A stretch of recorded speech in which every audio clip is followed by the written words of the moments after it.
Hello and welcome back to my channel. Megan here, the Healing Foods Coach. Happy New Year, everybody. First day of a brand new year, which is always exciting.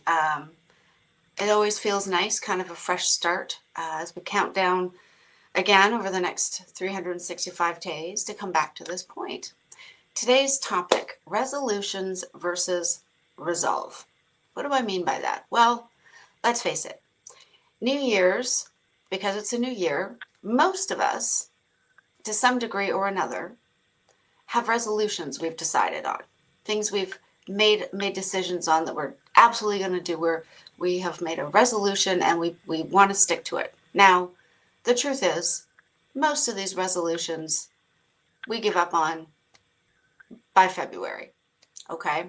So we start off with all the right intentions, whether it could be reading more, whether it's spending more time with friends, having more time with family, whether it's getting better about eating healthier, what about moving more, getting more exercise in. We have every intention on the first day of a new year to do all these things.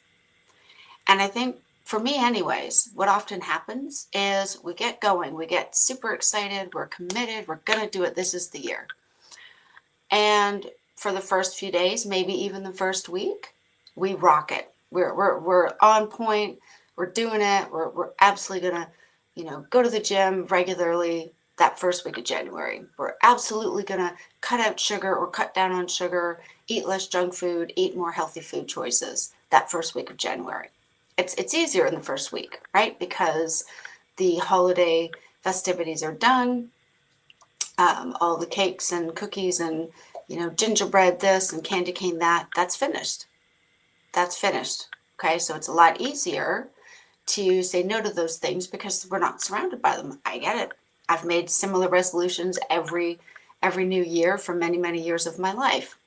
What happens though is once we get past that first week, often, not always, there's some people who are great and they stick with it, and I hold you up.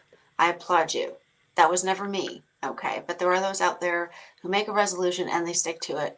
And seriously, I'm impressed. Okay, you deserve full praise for that because that is not easy. But what happens, I think, to most of us, certainly to me, was the first week of January, even if you've had time off, you get back to work, but you slowly get back. You're not full on yet. A lot of people are finishing off their holiday time, their annual leave, especially if they have younger children. So they're only just starting to get back into work and that just daily stress of working. For most of us, we're in an office. Some people, obviously, it's different if you're in hospitality or retail, or if you work in the health services sector, you're back in with interacting with doctors, nurses, physicians, assistants, therapists, patients. So whatever type of daily stress you have as part of your work routine, you get back into it very slowly. And then after the first week or so of January, you're back to full-on, regular, everyday work hours and stuff. And the stress comes back. And so the flexibility of time that you would have had while you were on holiday mode, you don't have that anymore. So your plan, for example, to get into the local, I had thought I was going to get into the local pool 3 mornings a week. And then I started working full time. I'm not getting up at 5 in the morning just to walk 2.5 miles, to get in the pool for 20 minutes, make my way back home, get all my gear, and then head to work for a full day. That is just unrealistic for me. That's not happening. However, when I get some time off, bank holidays or annual leave later in the year, I'll probably have at least 1 or 2 days where I get up to the local pool because I enjoy going for a swim. But I made unrealistic expectations and resolutions for myself. And this wasn't even a New Year's thing. This was just something I had wanted to do from back in the summertime. But for right now, that's just not practical. And it's been years since I was in a steady work environment, as most of you will know. And so for me, being able to get out and walk 5 or 6 miles a day, cumulatively, was not that hard because I wasn't working. I could take the dogs for a 2-mile walk and then run errands in town and then walk around the town center or whatever it would be. And I would easily get in between 5 or 6 miles on average most days without having to think too much about it, because I didn't have to be at a desk. I work in a call center, so I can't just walk for 5 miles during my workday. And that became a challenge. Okay, now I'm at work and I'm enjoying it and it's great. And now I've finally realized and remember what it's actually like for so many of you out there who are in a work environment, whether you're in an office, whether you are, working in a call center, whether you're working in admin. You can't just get up and leave and walk through town or run errands or, do a 5 mile fun run, if you will, just because you feel like it. If you've got work commitments, that's just not life. And realizing that it's a lot more difficult than I realized to actually schedule time in, say, at the gym. Now, going to the gym is not my thing, but I know there are a lot of people who want to get into the gym and get more active. And I never really thought it was such a challenge until I was back in work and realizing there aren't enough hours in the day, it feels, to do that. Now, why do I say this? Because the old me would have been like, okay, it's a new year. I have to figure out a way how to get into the gym 3 days a week, and I have to add an extra walking, and I have to do, no. What I've discovered is it's better to be resolved to continue on doing the little good things that I'm already doing, maybe add a tiny little bit more to it, instead of this grand resolution, which I would just give up on after a week or so. And I suspect that that's probably the case for a lot of us. So what am I saying? Okay, so let's say you decided after the Christmas holidays, you're going to get serious about your diet. You eat too much junk food, you eat too much, whether it's processed packaged carbs, whether it's sugary stuff, whether it's too many starchy vegetables, whether it's just whatever, a combination of all the above. And you want to give low carb or keto or carnivore a try. Fantastic. Okay, that's already a good step. So if you aren't already eating a carnivorous type of diet, wherein at least 70% of what you eat is from an animal source, that makes you a carnivore, okay? Whether you call yourself a carnivore, a ketovore, a keto person, or a low carb person, within that rainbow of options, at the end of the day, we're eating mostly animal products, some proteins and fats, therefore we are carnivorous, okay? And I would hope if you are someone who is able to and still does include some plant materials, I hope that you're selecting non-starchy, low carb, low oxalate options, okay, for overall your best health outcomes, right, and dietary outcomes. So if you've already been doing that, fantastic. I've been doing it for 4.5 years. My resolution, or sorry, not my resolution, my resolve is to do it for life. But I take it a day at a time, every day making a decision that I'm going to put something that is an animal source of fat and protein into my body to nourish me. As I'm going through the delightful fun of menopause and the hot flashes and the night sweats and all the good stuff that goes with it, yay, hopefully coming to the end of that soon.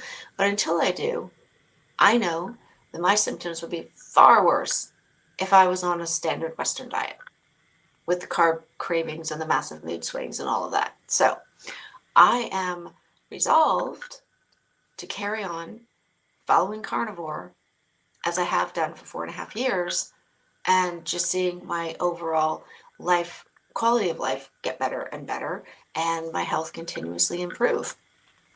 And it is, I made a video a couple of videos back just to let you guys know that I'd been unwell. I was sick for a week, felt horrible. So did most of the people in my office. The difference was, and I shared it then, is that previously in my non-carnivore days, getting infected with a virus, I would have been sick for at least 2 to 3 weeks, easily, fighting the tail end of it. I was over the worst of it within a week. Does it mean I'm never going to be sick? Of course not. Obviously, I was ill, but I recovered a lot faster. So that alone is a bonus worth keeping. And when it comes to resolution, or resolve, I should say, I am resolved to add in a little bit of extra walking every day, most days. What do I mean by that? Well, depending on how fast I walk, I'm either a 12 or a 15-minute walk from home to my workplace, which is great. It's super convenient. Very happy about that. But walking to work and home is just a little bit of walking. And what I've noticed is that I feel better if I get another 20 to 30-minute walk in throughout the day. Now, I have shorter lunches, so that's not an option. I don't want to be super long getting home because by the end of my workday, I just want to get home and relax and have dinner and see my family. And I'm not going to get up, like I said, I'm not planning to do like 6 miles a day or anything like that. I could if I had to, but I don't plan to. But what I found was helpful. I had to run down to the corner store the other morning. We were out of bread. So I went and grabbed a loaf of bread before I went to work. And I realized that I get up in the morning early enough that I get time for myself, have breakfast and shower, get dressed, all that sort of thing. And I can still allow myself a good 20 to 30 minutes just to take a nice walk around our neighborhood, come home, get my laptop, get my work stuff sorted, and then head to work. So I've done that now a couple mornings in a row. And I feel great. All of a sudden, I'm having this extra burst of energy throughout the day, just by that little bit of extra walking. It helps loosen up the stiffness in my lower back. I have SI joint dysfunction, so that really helps. And I just overall feel energized. My mentality is sharper and crisper, and I find that I have just so much better focus, energy levels, and better mood whilst I'm at work. That's just one little thing. And it's work, so I'm going to keep doing it. Again, most days. If the weather's really terrible, I'm not going to bother. But I figure if most days I'm getting an extra 20 to 30 minutes in, I'm doing well. And that's why I wanted to talk, at least from my point of view, the importance, I think, between having resolve to carry on doing good things we're doing already versus the potential danger of making these massive, huge, almost impossible resolutions that we're going to find really, really difficult to stick to. And then we're going to feel bad because we, had a couple of off days, or at least I always did, and then we just quit altogether. And then what's the point? It's almost a running joke, right? We all make these resolutions for the new year, knowing full well that most of us, for the majority of what we resolve, we know we're not going to follow through with it. So